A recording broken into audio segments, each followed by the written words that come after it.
The house that moved is gone.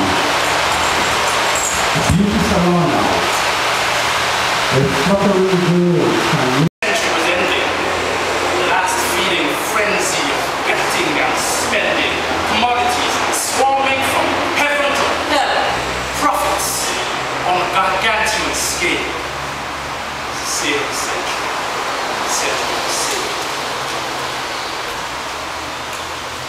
There were cereal bowls from the skulls of Cambodia, fine sculptures, skeletons of Ethiopia, a rush on for shoes, all kinds and all sizes, limited stocks from the factories of Auschwitz. Bidding was up for the Holy Grail. The sale of the century of sale. Large assortments of organs, internal, external, new livers, placentas, fresh eyeballs, new hearts, mega gallons of blood, silos full of bone marrow, brisk one-way trade, gross and retail, poor soul themselves, century sale. Demand and supply ruled the great halls of learning, so data was expensive. Wisdom is free. Corporate sponsored production of knowledge. Intellectual fast food, courtesy of MacD. Oxford and Cambridge and Harvard and Yale have been bought by Colonel, etc. Mephistopheles came, offering diamonds and gold. He couldn't get a taker. All the souls had been sold. They were tied in investments, put in bonds and in stocks, sealed in portfolios, locked in a strong box, taken off with the whole world. All to no avail. Souls were just a dead loss. Century was saved. Death was the great leveler, and birth, the beginning of all possibilities.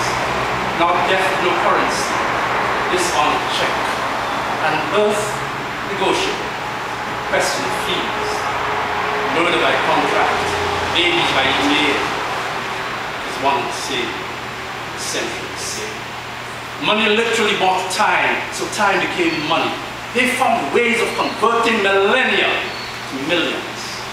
So with poor, dead slum children, and rich old patricians, we came to the end of the 20th century. All history, price labeled, all futures for sale, all the joy and reason of living dried stale, but everything had to go, or the market would fail. Now history is screaming the last bitter wail for mind valleys of dread, acid wastes of slime magistrate.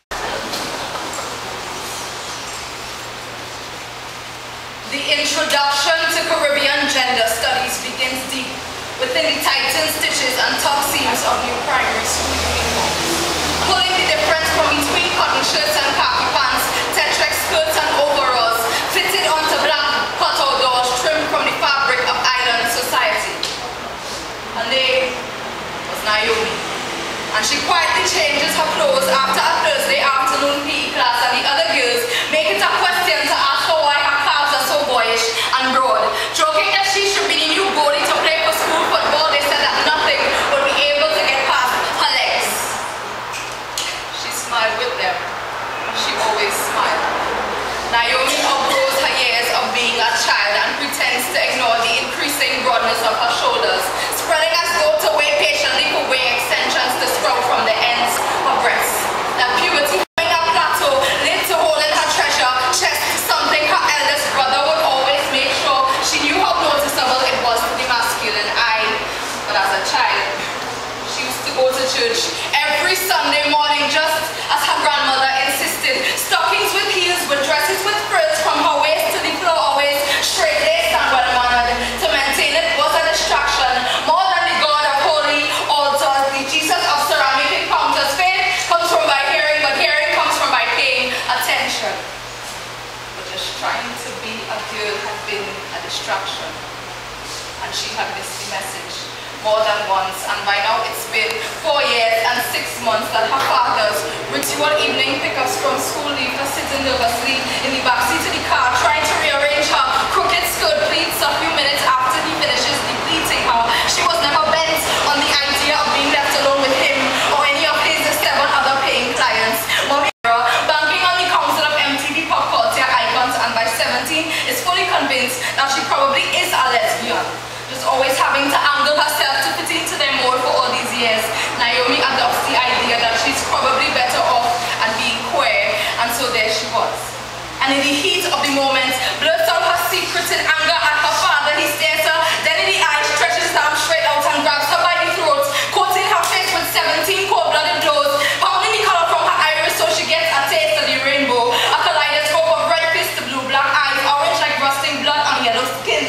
There is no pride that can ever rise out of these fresh purple roses, Naomi. Can't stand to look a man in the eyes, so maybe that's why you decided to walk this road, and maybe that's why you can't connect with God, because your father never accepted any form of fatherhood, or maybe you think you cling to women because your mommy never took the time to be a mother, or maybe it was the church's fault that Christ never seemed more than a fictional storybook character of the community, or maybe it was just my fault that I never reported your father to the police. Naomi, hope you could rest in peace now. You didn't understand that by crossing the road, how easily it would be to get knocked down. Thank you.